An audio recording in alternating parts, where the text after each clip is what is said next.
Before we go any further, let's focus on the relationship between correlation analysis and regression analysis.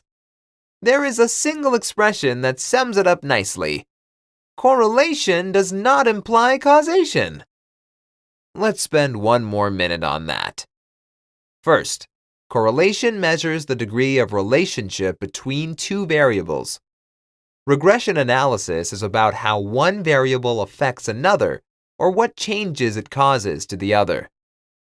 Second, correlation doesn't capture causality, but the degree of interrelation between the two variables. Regression is based on causality. It shows no degree of connection, but cause and effect. Third, a property of correlation is that the correlation between x and y is the same as between y and x. This you can easily see from the formula, which is symmetrical.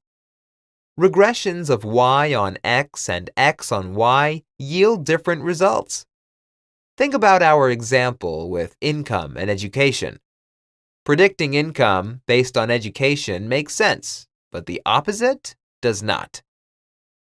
Finally, the two methods have a very different graphical representation. Linear regression analysis is known for the best fitting line that goes through the data points and minimizes the distance between them, while correlation is a single point. All right. Hopefully, this short video clears some doubts you had. Stay tuned.